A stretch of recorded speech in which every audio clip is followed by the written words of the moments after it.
Yang terhormat Bapak-bapak, Ibu-ibu, salam Pancasila. Bapak-bapak, Ibu-ibu yang melihat video saya ini, tolong jangan lupa subscribe, like, dan di-share. Sifatnya gratis.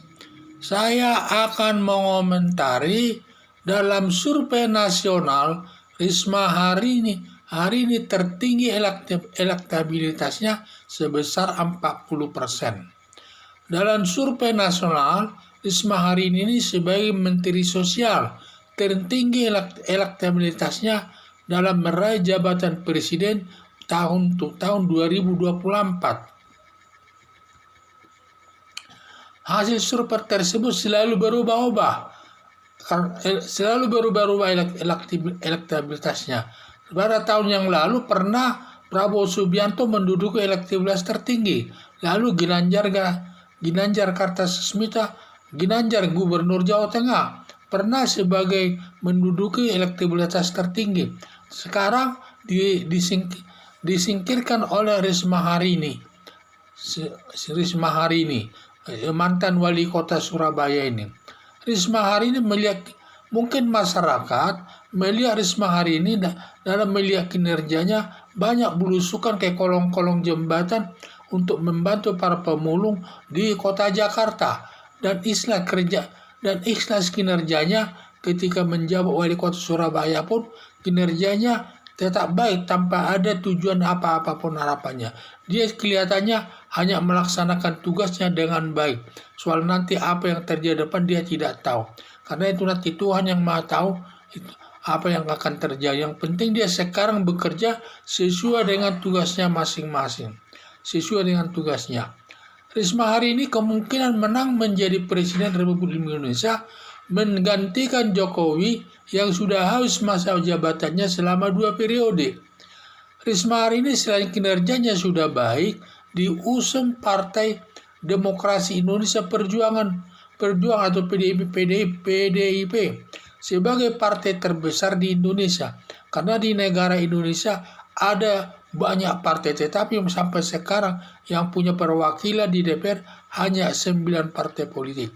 Dan yang tertinggi partai politik jumlahnya ialah Partai Demokrasi Indonesia, yang diduduki Partai Demokrasi Indonesia, dan yang kedua adalah Partai Gerindra, yang ketiga Partai Golongan Karya, keempat Partai Nasdem, dan seterusnya. Dan harapannya selain dia dia kerjanya sudah sangat baik, selain kinerjanya sudah baik, dan juga yang mendukungnya juga partai besar. Kemudian partai besar itu juga mungkin akan bergabung nanti partai-partai yang lainnya kepadanya untuk mengusung Risma hari ini.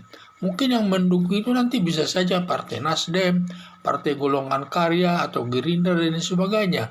Itulah harapan saya. Jadi dia cukup baik namanya di tengah-tengah masyarakat. Dan dia kalau bekerja tulus hatinya, tidak melihat akan menduduki jabatan apa-apa di ke depan. Karena tulus kinerjanya, dan juga dia bekerja itu tanpa melihat situasi. Dia seorang menteri mau masuk ke kolong-kolong jembatan, mendatangi masyarakat, dan lain sebagainya. Melihat permasalahan-permasalahan mereka di tengah-tengah masyarakat, terutama kesulitan hidup. Kadang-kadang dia memberikan ongkos pulang ke daerah para gelandangan tersebut, karena banyak harapan mereka kalau hidup di Jakarta akan lebih enak. Tetapi setelah sampai di Jakarta, rupanya hidup lebih enak di kampungnya sendiri.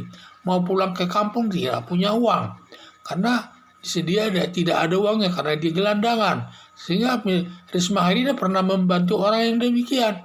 Karena tidak ada uangnya ingin pulang kampung, dimodalinya ongkosnya pulang ke kampung tersebut. Itulah saking baiknya dia kepada masyarakat yang tidak punya.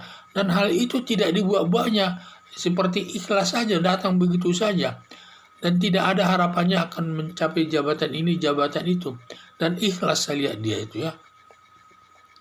Dan saya sendiri mengharap Risma hari ini terpilih menjadi Presiden tahun 2024 untuk meneruskan pembangunan yang dilakukan Jokowi selama 2 periode.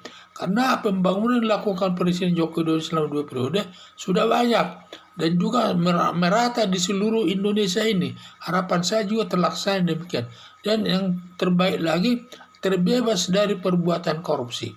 Karena perbuatan korupsi yang paling sulit ini dihadapi masyarakat.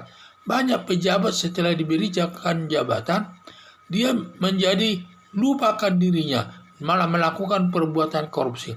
Tetapi saya lihat kalau Risma hari ini, selama dia menjawab wali kota Surabaya tidak melakukan perbuatan korupsi, padahal kesempatan untuk melakukan perbuatan korupsi itu sangat besar. Ditambah lagi, dia Menteri Sosial, banyak sekali uang dipegangnya, tetapi satu pun tidak ada perbuatan korupsi yang dilakukannya, dan sedikit pun tidak ada perbuatan korupsi yang didengar masyarakat dilakukan oleh Risma hari ini tersebut. Dan dia sangat bersih dari perbuatan korupsi. Ini yang perbuatan yang sangat sulit dihadapi masyarakat seluruh Indonesia. Banyak awalnya dia melakukan sepertinya perilakunya baik, tetapi pada saat diberikan kesempatan memegang jabatan, lupa semua itu. Semua hampir melakukan perbuatan korupsi. Jadi harapan saya, Risma hari ini supaya bisa pemenang dalam pemilu tahun 2024 sebagai Presiden RI. Agar pembangunan ini berjalan dengan baik dan juga korupsi itu tetap bisa akan hilang, tidak berkembang dan akan hilang dari tengah-tengah masyarakat. Sekian dan terima kasih.